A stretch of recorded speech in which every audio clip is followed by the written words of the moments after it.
trying to make first contact, I guess. If this thing was just a regular animal, we'd have more than tracks by now. We'd have a body, we'd have bones, and we'd have video from trail cameras. Something else is going on here.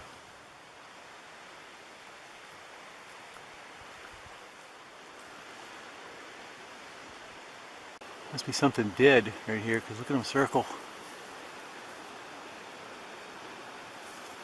Yeah, these buzzards are circling something. I think I just saw a pine marten in there somewhere. I just saw something move. Well, that was kind of weird. That was kind of weird. What the hell? Alright, well there's not a lot of wind here, but all of a sudden, like a wind gust just had to be a wind gust. Just moved those branches there. Alright, we'll find out tomorrow. Or we'll find out later tonight. The night's just begun.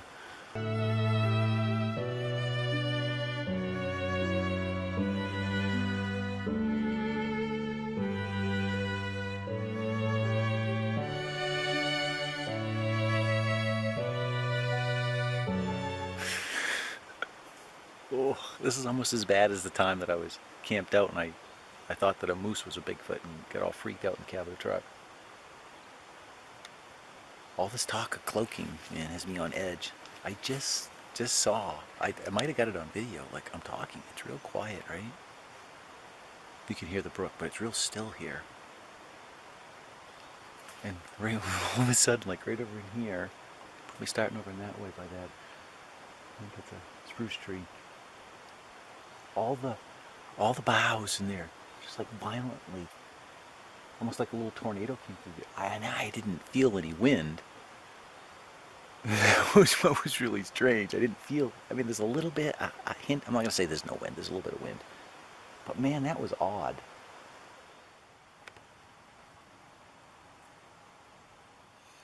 Well, it's the morning, I think it's Monday, so this would be about my third day, second night up here. Other than that strange wind, it was really weird. It was quiet last night. I didn't hear anything, nothing. The dog didn't bark. So what I did to myself last night, which is going to cause some serious problems for me moving around in the forest. It's very painful. Drove a stick, which felt like a metal rod up into my heel. Somewhat time-consuming activity up in this neck of the woods is sterilizing water to drink. You should drink, well, you should try to drink a gallon of water a day, but you should be drinking at least a half a gallon. Cysts, eggs if you will, are in the water, and if you drink the water without treating it, it can really mess you up. Now, if you were in a real survival situation and you didn't have the means to sterilize water, and the only way I can think that you wouldn't have the means to do that would be if you didn't have any water. Well, that's not necessarily true. If you were up here, you could make like a cup out of birch bark and you could boil it. You could boil the water with that. But it's better to drink bad water than to drink no water at all. So most of the forests that you find today are glorified choppings. The trees in there are not very old. I mean, just imagine if you could, if all of human population, all the humans that you knew, you know, that none of them were more than, say, 8 years old. What kind of society do you think we'd have? What kind of infrastructure? What the hell do you think would be going on if people, you know, once they got 8 years old, that was the cutoff point, they didn't get any older? You might still have a human population, they might be able to survive, but you would lose that richness of things that take time, that take wisdom and take years to amass, to saturate into your being, you know, life experience, I guess. Now, while trees apparently don't have a nervous system, everything that you see around me here in this environment is interconnected. The very soil that I am standing on is just packed with life. All sorts of life, right down to the tiniest thing you can imagine. There is mycelium in this ground that, once we get back where they haven't destroyed it, could be thousands of years old. Now, I'm not going to tell you these trees are sentient, but I'm going to ask you, what is the difference between an 8-year-old human child and, say, you know, a person that's 50, 60, 70 years old in terms of life experience, in terms of knowledge?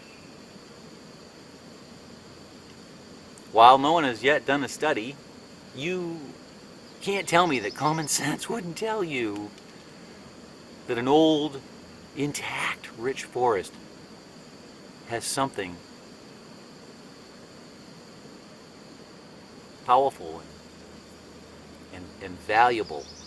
And valuable not in terms of how many bucks you can get out of it, but there's another value there. It's a bit more difficult to see it. You kind of have to come out here.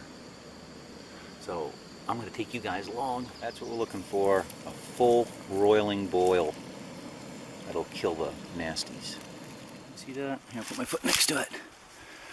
It's a good sized moose. It's headed that direction. You can see the hoofed toes. This is the back. Two claws are not showing. And then there's the second track that the big guy made. You can see another one going right up through here. A lot of, I say novice tractors, they're not even novice tractors. They're people like Ohio Bill who, through some magic of osmosis, think they're suddenly expert trackers. Will frequently misidentify moose tracks as Sasquatch. This is a maple tree. These are mostly healed. They're old marks, but this has had the living crap dug out of it by moose. You hear the wood frogs peeping. And, you know, they were doing their thing, and then all of a sudden, you know, no frog peeping. They just stop.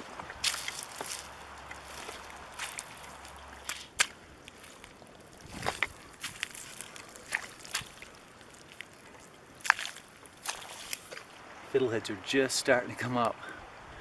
This will be easy for you guys to see. Do you see how deeply recessed that groove is? That's what you're looking for in a fiddlehead. And the other thing that you're looking for, these are super early, is this papery husk right here. You see that? That papery husk? It'll rub off relatively, I say relatively easy. And then the third thing is the taste test, which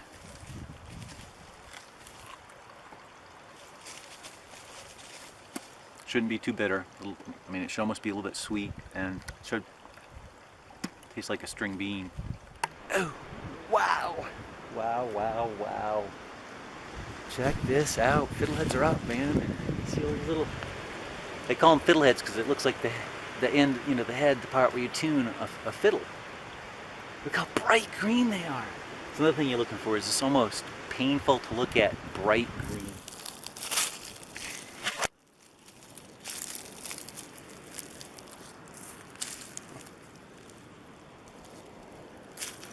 Well, I could have swore I just heard a rock, like, you know, not like a rock being thrown at me, but like clack. I mean, it's pretty windy. I suppose it could have been a tree, but the hemlock elbows or knees, I think they're called knees. That's they're referring to this down here. They'll harvest them for the, I don't know, keel bows of boats, I guess. Probably a winter oyster mushroom, so it's Pleuris something or other. Look, and it's already got a fungus that's decomposing. Now, the reason I know this is some type of oyster mushroom is because I'm an expert, an actual expert. Yeah. Nah, kid. It's got the decurrent gills, much like chanterelles. There's no stipe. Chanterelles will have a stipe. This doesn't have any stipe.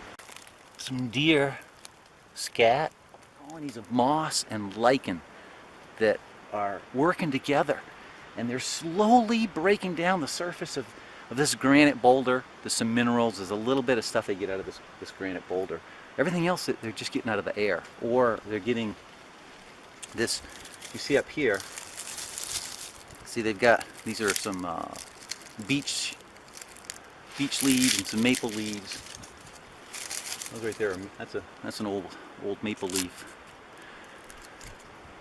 This debris will fall down up here. The insects and this fungus in here too will work to decompose this material, and you know they'll recycle it, if you will. You will note that these are orientated with gravity going this way. These ones, in other words, have grown on this log after the log fell down. See, these grew on this after this log fell down. These ones, which are orientated this direction, grew on it while it was still standing upright. And down here you can see an example of one that grew when it was upright, one that grew when it fell down. Alright, Luna just started growling about something, I don't know what, but she let a little wolf out of her head. Tell her to be quiet.